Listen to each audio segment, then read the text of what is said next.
Assalamualaikum warahmatullahi wabarakatuh. Kali ini kita akan membahas materi tentang manajemen data.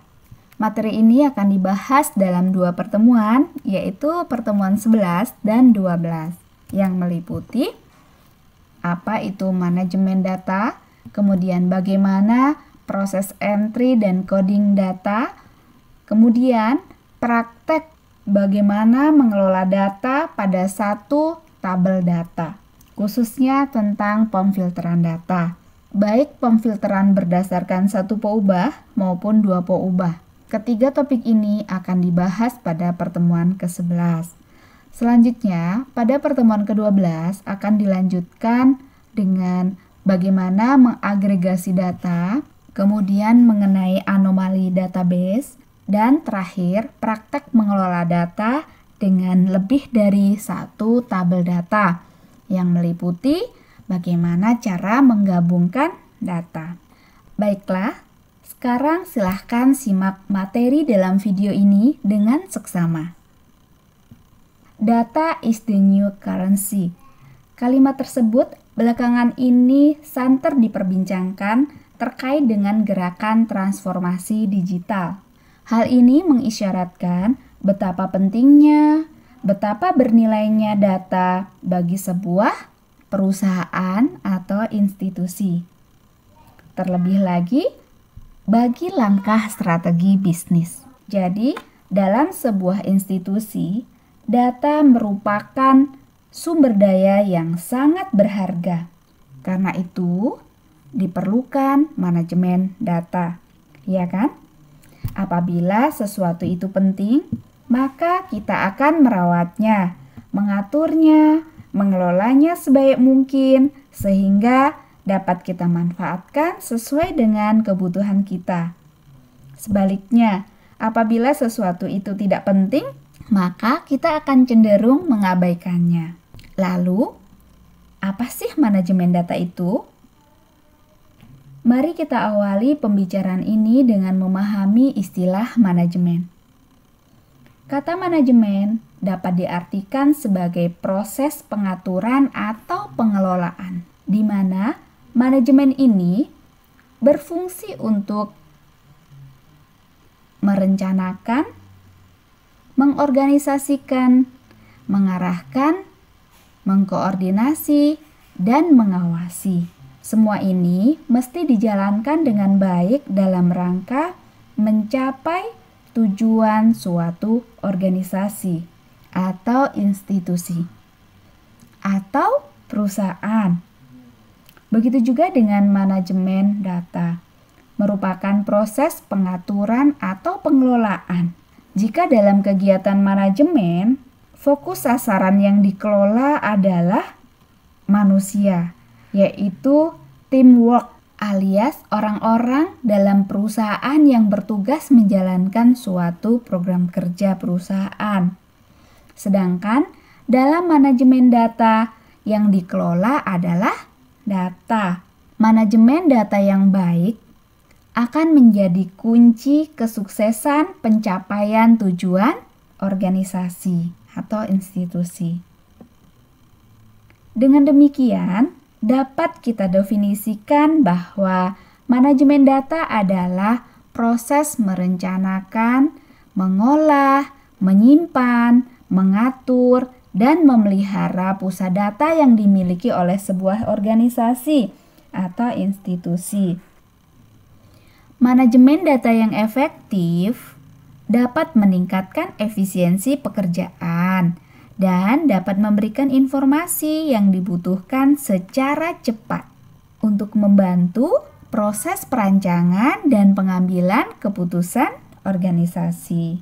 Berdasarkan definisi tersebut, maka proses manajemen data dapat meliputi kegiatan merencanakan, mengolah, menyimpan, mengatur, dan memelihara. Pada tahap perencanaan ini, disusun rancangan pengelolaan datanya.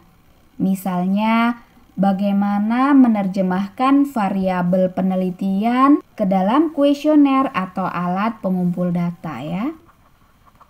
Kemudian bagaimana nantinya proses coding dan entry datanya.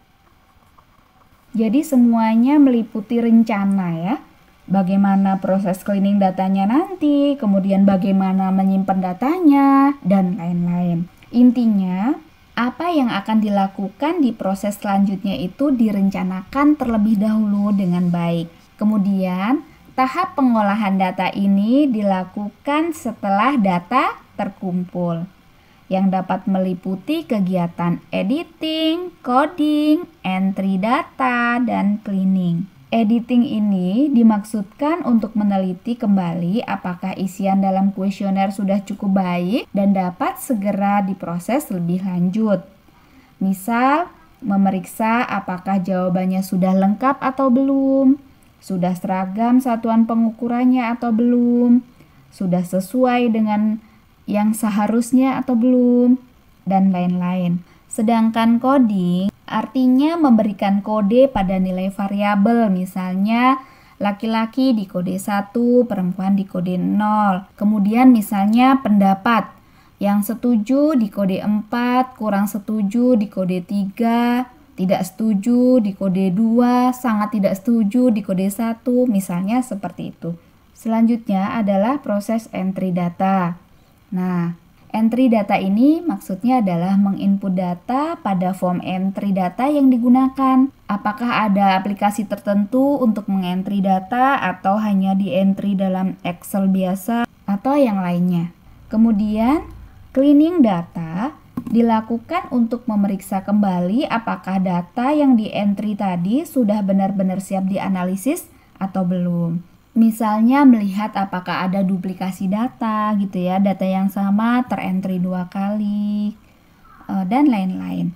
Kemudian proses penyimpanan data. Biasanya data-data yang telah diolah yang sudah rapi itu disimpan dalam suatu platform yang sering dikenal dengan nama database. Dalam database ini berisi kumpulan data yang terorganisir sehingga dapat diakses, diperbaharui, dan dikelola. Kemudian dalam proses mengatur, misalnya bagaimana kita melakukan filter data sesuai dengan kebutuhan kita. Kemudian melakukan agregasi, melakukan penggabungan, dan lain-lain. Inilah yang akan kita praktekkan nanti. Terakhir adalah proses pemeliharaan. Pada proses ini dilakukan perawatan secara berkala terhadap database yang kita miliki agar tetap terjaga kualitas dan keamanan data yang tersimpan. Di perusahaan, biasanya pengelolaan data ditangani oleh tim IT dan tim manajemen data, sedangkan analis data ditangani oleh data scientist dan data analitik. Kemudian, sebagaimana disebutkan di awal tadi bahwa manajemen data merupakan kegiatan yang sangat penting dalam mempermudah pencapaian tujuan organisasi. Nah, apa saja sih hal-hal yang menjadikan pentingnya manajemen data ini? Pertama, manajemen data akan meningkatkan produktivitas institusi. Hal ini misalnya dapat dilihat dari mudahnya kita menemukan informasi dan memahami informasi yang kita butuhkan. Kemudian memudahkan kita untuk berbagi data dengan orang lain. Kemudian memungkinkan informasi yang kita punya itu disimpan kemudian digunakan di lain waktu atau di masa mendatang ya, dengan tetap mudah mencari data yang kita butuhkan. Kemudian manajemen data akan membantu dalam pengambilan keputusan secara akurat. Hal ini karena data telah tersimpan rapi dan terpusat, maka analis data pun dapat cepat dilakukan. Sehingga pada saat kita membutuhkan pengambilan keputusan, dapat dilakukan analis data dalam waktu singkat. Jadi keputusan yang kita ambil itu berdasarkan data yang kualitasnya dapat terjamin dengan baik. Yang ketiga, manajemen data akan mengurangi risiko kehilangan informasi penting. Apabila tidak ada sistem manajemen data secara terpusat, maka sangat dimungkinkan bahwa data itu tercecer di mana-mana. Misalnya data pelanggan sebagian ada pada karyawan 1 dan sebagian ada pada karyawan 2 ya. Jadi ini tercecer maksudnya. Maka bisa jadi pada suatu ketika data-data ini hilang. Padahal ini merupakan informasi yang sangat penting bagi perusahaan. Nah, jika sudah ada database yang menyimpan seluruh data dengan rapi dan terpusat, maka kemungkinan kehilangan informasi penting ini pun dapat dihindari. Yang keempat, dengan adanya manajemen data, maka keamanan data dapat lebih terjaga. Salah satu poin penting yang ditekankan dalam manajemen data adalah keamanan data. Dengan adanya database, maka dapat meminimalisir jatuhnya data-data penting ke orang yang tidak bertanggung jawab. Nah, salah satu contoh produk manajemen data adalah SIMAK, Sistem Informasi Akademik IPB. SIMAK telah menjadi tempat penyimpanan data akademik dari semua departemen di IPB, sehingga memudahkan proses kegiatan administrasi akademik. Ini merupakan sistem administrasi digital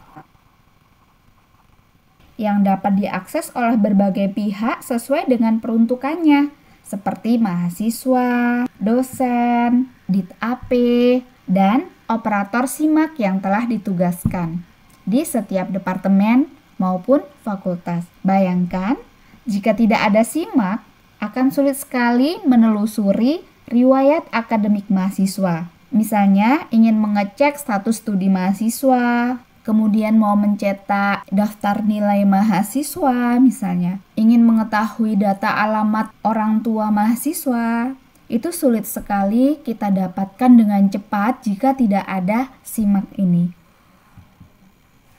Kemudian, ini beberapa permasalahan yang sering dihadapi dalam manajemen data. Pertama, struktur data tidak terstandarisasi. Misalkan, pengkategorian yang kurang tepat. Misalnya, pertanyaan terbuka seperti ini. Bagaimana pandangan Anda terhadap adanya vaksin COVID? Nah, karena pertanyaan terbuka, tentu saja jawaban responden itu berbeda-beda sesuai dengan persepsinya dan bagaimana mereka mengungkapkan. Nah, seringkali pengkategorian dari jawaban responden ini kurang tepat ya. Kemudian, format data tidak konsisten. Misalnya, data mengenai nomor handphone gitu. Ada yang berawalan +62, ada yang berawalan 0 misalnya gitu. Kemudian ada yang mengentrinya sebagai string, ada yang mengentrinya sebagai numerik, seperti itu. Selanjutnya, misalnya adanya duplikat. Nah, ini maksudnya data yang sama itu terentri lebih dari sekali. Tentu, hal seperti ini akan mempersulit dan memperlambat proses pencarian data. Karena itu, sebaiknya rencana manajemen data sudah dibuat secara detail sejak awal. Itu tadi, makanya dalam proses manajemen data itu meliputi proses perencanaan. Fokus membangun sistem struktur dasar terlebih dahulu untuk memudahkan dalam menemukan, mengakses, dan menganalisis data di kemudian hari. Permasalahan yang kedua adalah entry data tidak akurat dan terpercaya, serta inkonsisten. Biasanya, data itu berasal dari berbagai sumber dan administrator. Apabila data itu diinput secara manual, maka akan rentan masalah saat entry data tersebut. Karena itu, perlu dilakukan otomatisasi. Otomatisasi itu adalah penggantian tenaga manusia dengan tenaga mesin yang secara otomatis melakukan dan mengatur pekerjaan sehingga tidak memerlukan lagi pengawasan manusia. Otomatisasi lebih diandalkan ya, karena dia menggunakan sistem database, kemudian pengelolaan data dapat dirancang sebaik mungkin. Tentu hal ini akan meminimalkan error. Sedangkan jika dikerjakan secara manual, menggunakan tenaga manusia, Sedangkan manusia itu pada dasarnya rentan melakukan kesalahan. Karena itu, pengerjaan manual ini sebaiknya diganti dengan proses otomatisasi. Di zaman sekarang ini, jangankan dalam memanage sebuah data perusahaan yang besar ya, tentu sangat penting sekali otomatisasi. Dalam dunia media sosial pun sudah banyak aplikasi yang dapat melakukan otomatisasi posting Instagram secara berkala dan terjadwal. Dan ini sangat memudahkan bagi pelaku bisnis yang melakukan pemasaran melalui Instagram, karena waktu yang dihabiskan untuk posting promosinya di Instagram itu dapat terkurangi karena telah dibantu oleh mesin atau aplikasi yang otomatis dapat memposting postingannya. Nah, permasalahan yang ketiga adalah data tersimpan dalam sumber yang berbeda. Perhatikan di catatan-catatan ini, perhatikan mana yang diberi warna berbeda di poin-poin penting itu yang diingat-ingat sehingga memudahkan untuk dihafal. Sebuah organisasi besar dan memiliki banyak divisi tentu akan rentan dengan kesalahan atau perbedaan dalam mencatat data. Misalkan contoh dalam sebuah rumah sakit besar. Tentu data-data pasien itu ada yang di bagian IGD, ada yang di bagian administrasinya, kemudian ada yang di bagian ruang rawat inap, seperti itu. Untuk pasien yang sama, itu bisa jadi datanya tersebar di berbagai bagian di dalam rumah sakit itu. Mungkin juga ada yang di lab, seperti itu. Nah, bayangkan jika tidak ada sistem yang menyatukan data-data itu secara otomatis. Maka akan sulit sekali mencari riwayat penyakit pasien misalnya. Kemudian menelusuri tahap-tahap apa saja yang telah dilakukan dalam proses pengobatan oleh si pasien, dan lain sebagainya. Oke, nah tentunya hal ini akan berdampak pada keseluruhan operasional rumah sakit tersebut. Yang keempat adalah kesulitan mencari data dalam waktu singkat. Nah, dalam suatu aktivitas atau berjalannya sebuah institusi atau perusahaan, tentu seringkali ada kebutuhan untuk mencari data dalam waktu singkat. Sedangkan volume data itu biasanya sangatlah besar. Tentunya akan menjadi sebuah kesulitan untuk menemukan data tertentu dalam tumpukan data. Karena itu perlu ada sistem database. Kalau sudah ada database-nya seperti SIMAK tadi, maka dengan mudah bisa diambil data sesuai dengan kebutuhan kita. Misalnya saya ingin mengetahui riwayat nilai dari semester ke semester dari seorang mahasiswa. Maka saya tinggal buka SIMAK dan mencari data sesuai dengan ID NIM mahasiswa tersebut. Tentu hal ini sangat memudahkan. Nah, demikianlah berbagai macam permasalahan yang muncul dalam kegiatan manajemen data. Demikianlah pembahasan mengenai apa itu manajemen data. Selanjutnya, materi ini akan bersambung pada video bagian kedua.